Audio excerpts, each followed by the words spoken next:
Travis Wayne Goodsill. As you can tell, the view has changed. The hydraulics on my other chair had quit, and so I tried to adjust this one, and now I can't adjust it properly. It's up too high even for me on this other chair. So, what Mormons fail to understand is that when people are critical of the church, Mormons have to allow for a critical analysis of the church, of Mormonism. If Mormons forbid anybody from examining and looking into any of the claims from the church, doctrine, theology, scripture, history, administration, business dealings, etc., etc., etc., temple rituals, then the church is demonstrating something to hide.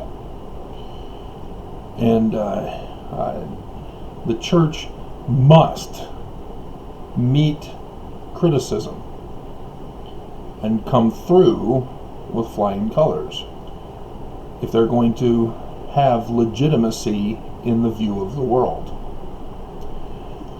Otherwise, people are justified in saying, oh, I don't know about that church. They're keeping all them secrets. They assassinated all of those September 6th.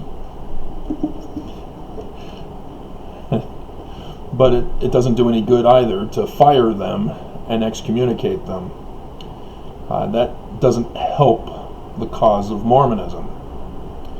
Just because they found out that Joseph Smith looked in a hat with 2 rocks, but the church is now confessing 1. Still got 1 more rock to go, Mormons. Church. It doesn't help to attack those who point out abuse of the church. If you remember, not too long ago, there was this thing called a Black Lives Matter movement. And what were they protesting? Police abuse upon blacks. So what did the police do in the various cities around the nation? They got called out to beat up on the black protesters who are protesting police abuse. Isn't that nice? So the church follows that exact same pattern. Anybody who criticizes the church says, hey, wait a minute, you guys are saying that Joseph Smith translated the Book of Mormon. We're finding out that he looked into a hat with rocks. And so, what's up with that? What do you mean I'm fired? What do you mean I'm getting excommunicated? So you kind of get the point here. It's a little extreme to go on a purge just because somebody identifies something that is not in harmony with the faith-promoting presentation of the church. And so, what Mormons are not looking at the bigger picture about criticism is that criticism helps keep a check and balance on corruption, not just for the church, but in all areas of society. You have to have critics of government to keep government in check. You have to have critics of business to keep businesses in check. And when those checks and balances are threatened, removed, replaced, then you have a collapse of the system that goes unchecked. And so, as much as Mormons like to claim that they're the only true church, and Jesus Christ leads it by giving orders to the president of the church, as Mormons, we don't see any of that. We don't see Jesus talking with Nelson right now, Monson previous, and Hinckley, etc. We're just supposed to trust that that's the case. And in the Gospels, which is carried over into the Book of Mormon, is the passage of, by their fruits you will know of a false prophet, or whether he speaks the truth.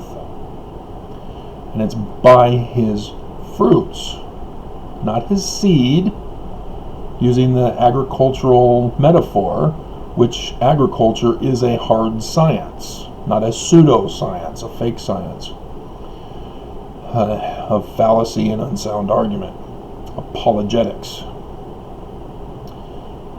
And so we can then apply that to each and every single president of the church, Joseph Smith, and then Brigham Young, or Sidney Rigdon, because he went and formed his own church after Joseph died. David Whitmer did the same. Emma Smith did the same through her son, etc., and others. And so for Mormons to say, well, no, all the others, they're false, because I feel that this church is the only true church, and you don't even bother to check Brigham Young, and we're supposed to just trust you? And why are you getting angry at me when I call you out and say, hey, wait a minute, section 107 verse 22 indicates nobody is the true church, because nobody followed that to establish a true successor from Joseph Smith. And so, yeah, I know where Mormons are coming from. They don't want to be questioned. They don't want to be told their church is false and a fraud, and that they are acting out in sedition against America rather than protecting America, as Joseph Smith said they were supposed to do.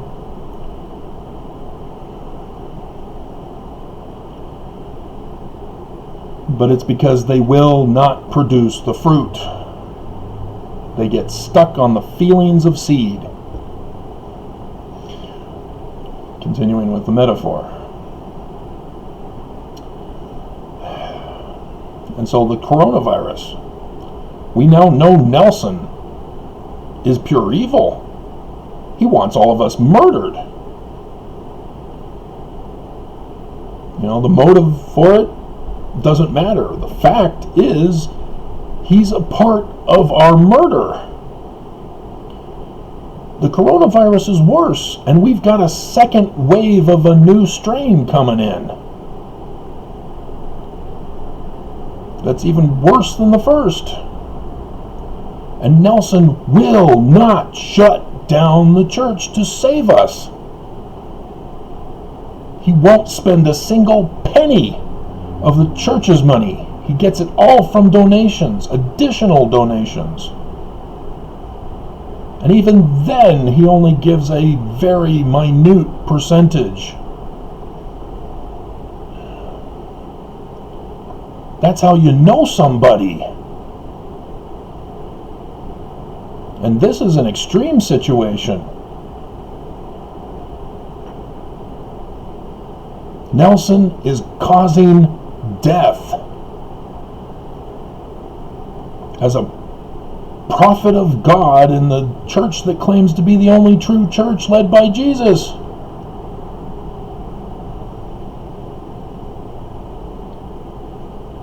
And Mormons don't want to be criticized for that? Oh, dear God.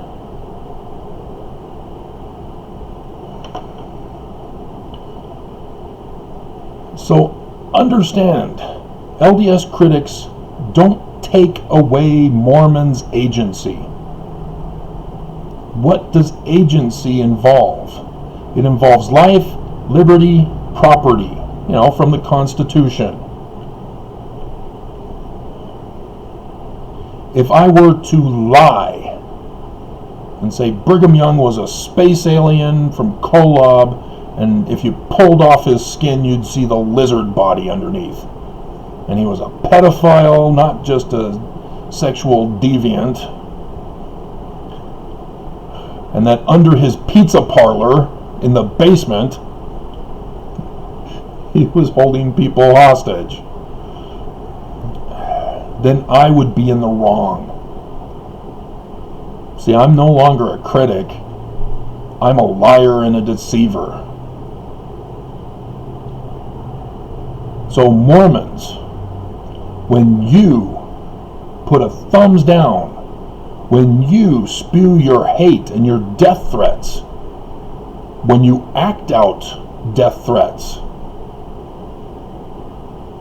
you become the enemy. Because all the critics are doing is saying, hey, what you're doing is not kosher. Not just under Jewish law, but also under our Constitution.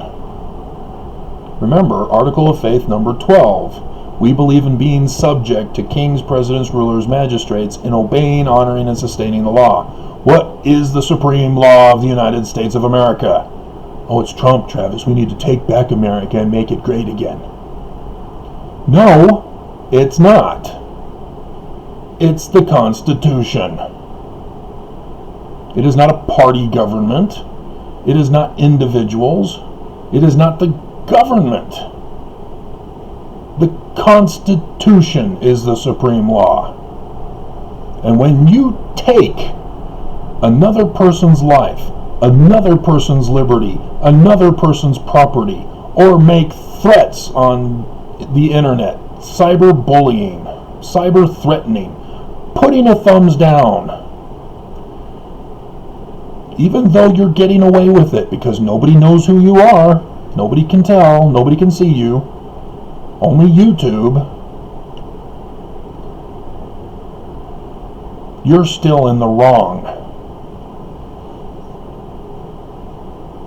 It is you who are trying to take away our agency.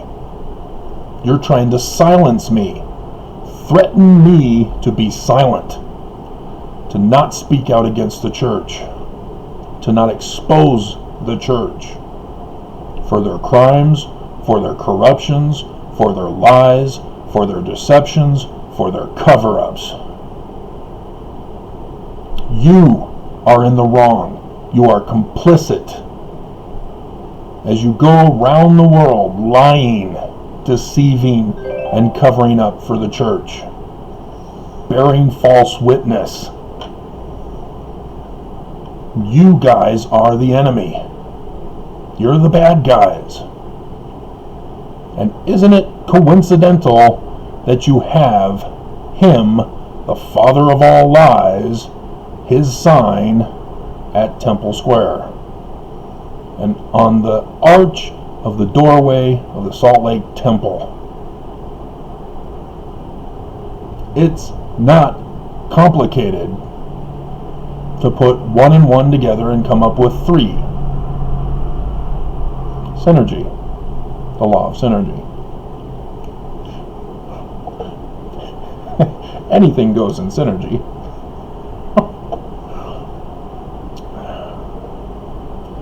And so, yes, I am exposing you guys by allowing you to put your thumbs down. But everybody can now see that the Mormon Church is false, that they are bullies, that they are abusers. Everybody gets to see it. So keep it up. You're just proving me right and all other LDS critics.